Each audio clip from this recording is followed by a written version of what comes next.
So, good morning, Sir Mike. This is Mr. Adlawan from BSIT2B. And I'm here in front of you to explain my code and to share sa code na akong nabuhat, sir. Sa akong application nga nabuhat, sir. So, as you can see, sir, nani siya unom ka class. This is customer, for the customer, motorcycle orders, reports, and for the main method in the config. This is inspired by selling motorcycles, since nakakita makadiri og customer motorcycle, yang orders ug ang yang reports. So let's try this code. Let's try to run this. So let's begin, sir. First, if we enter na unexisting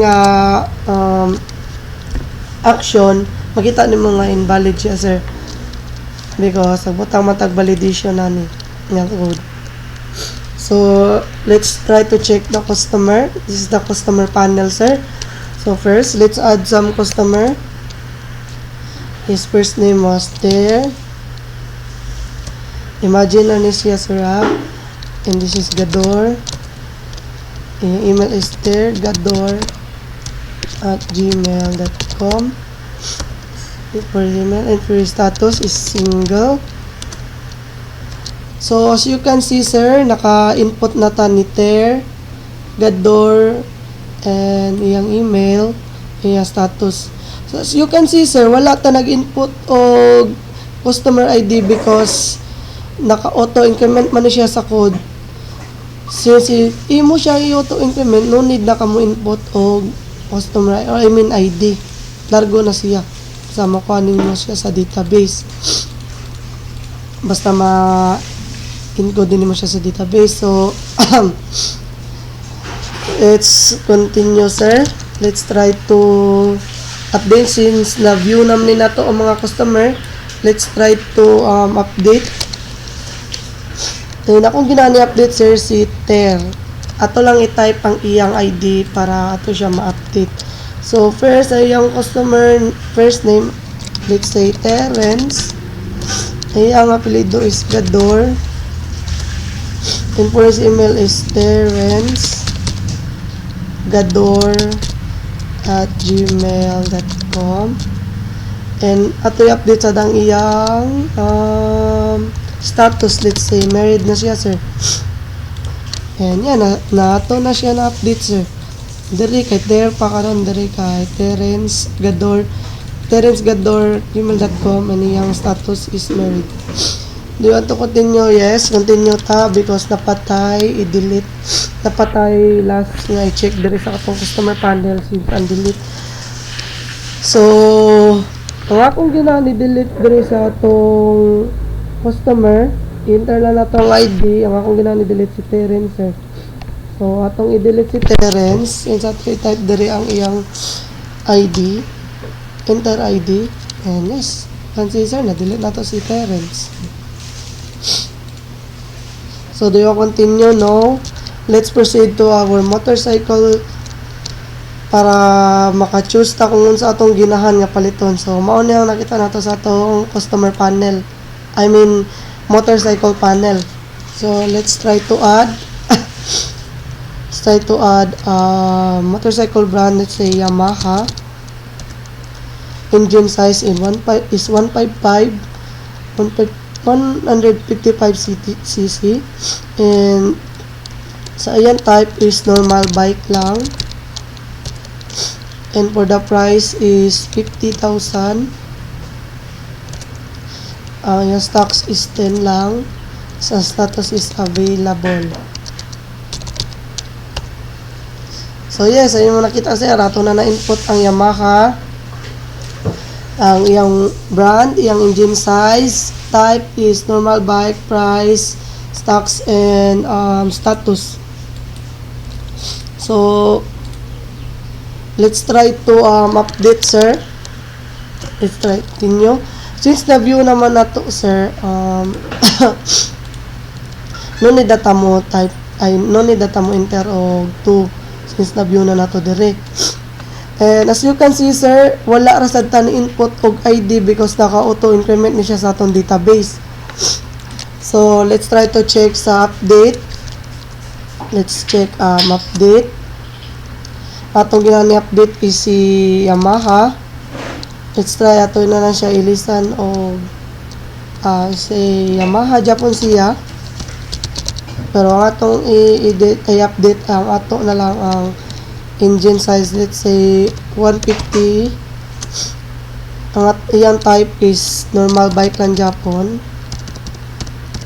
Normal bike. And for the price, let's say ate butang is 40,000 na lang since nigamay man ang iyang engine size. And for the stocks, ato na ni butang 30 na lang na to. Iyang status is available. So as you can see sir, Yamaha Japon, pero iyang engine size ato na i-list. Iyang price o iyang stocks. Yan, maura nga itong na-update sir.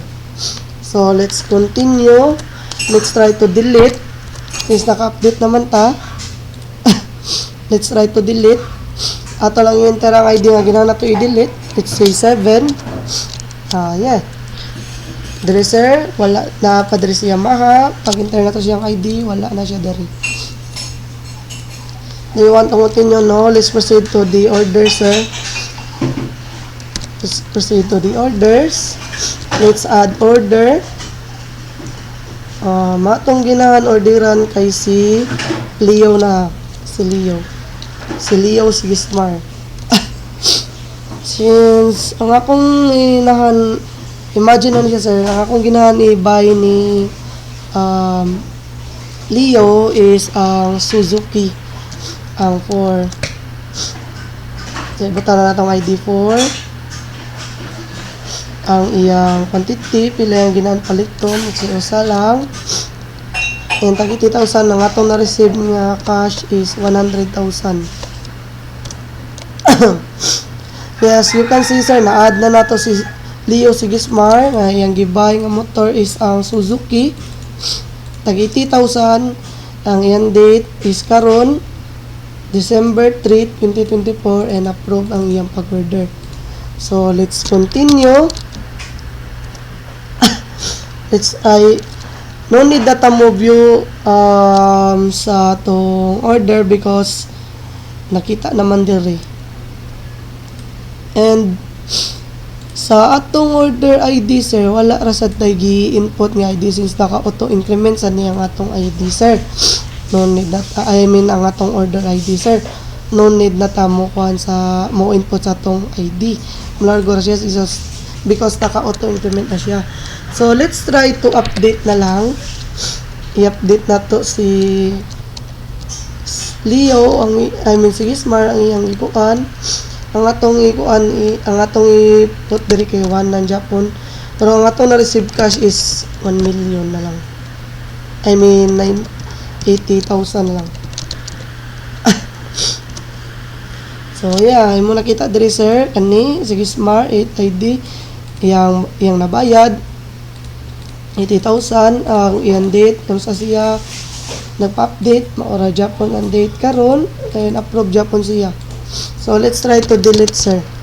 Ato i-delete si Sigismar.